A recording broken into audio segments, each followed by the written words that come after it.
Magandang buhay mga suki, ito ngayon ang aking recipe, ang giniling na baboy or pork giniling. Ayan, niluto ko na siya sa kaunting tubig para mawala lang yung kanyang mantika, taba-taba.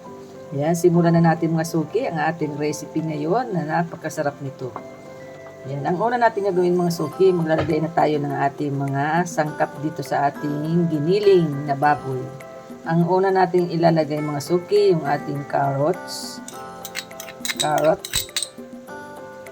Ayan, then maglalagay din tayo ng sibulyeno or spring onion. Lagyan natin siya ng asin.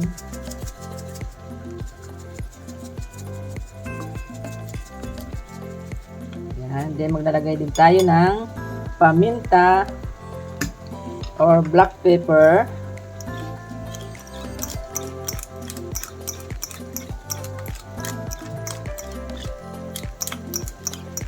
Ang sunod natin ilalagay ay oregano. Yan, lagyan natin siya.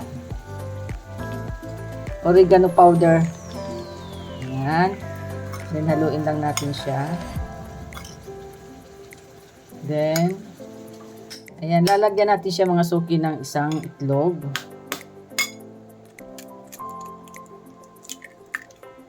Yan. Then, haluin lang natin siya.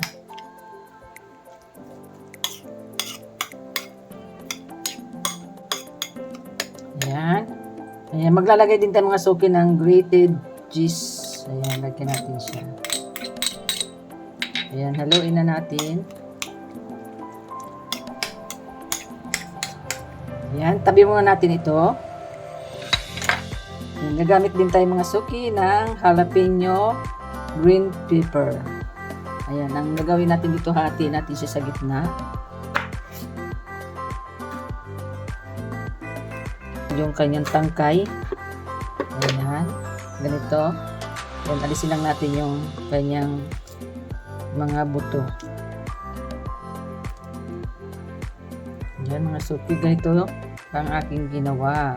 Ayan, maglalagay na tayo mga suki ng pork giniling dito sa ating jalapeno.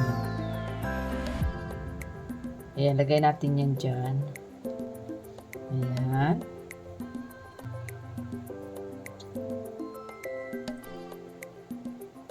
Ito na, ilagay natin siya dyan. Yan, 8 pieces ang aking nagawa. Ayan, nalagyan natin siya mga suki ng mozzarella cheese sa ibabaw. Ayan, isa-isa natin lagyan siya ng ganyan. Ayan, slice na cheese. Ayan. Maglalagay din tayo mga suki ng parsley flakes. Ayan, nalagyan natin siya sa ibabaw. Ayan, lagyan natin siya sa ibabaw ng parsley flakes.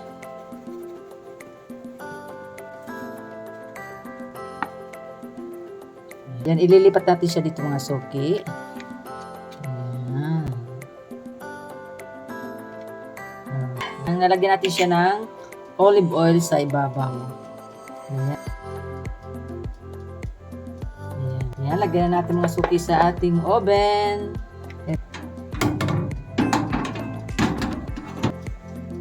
Ayan, hintayin na lang natin siyang maluto. Ayan, luto na siya mga suki. Oh, ayan, perfect oh. Ayan na. Sarap po. Ito na mga suki ang aking vlog for today. Ayan, napakasarap ng aking recipe ngayon. Maraming salamat po sa lahat ng mga nanood. God bless po. Bye-bye. Ingat po kayo. Tikman na natin. Ayan, ito, tikman natin ito. Nasa unahan na ito. Oh, sarap po. Ayan. Oh. Sarap po. Tikman natin. Perfect. Sarap mga susi.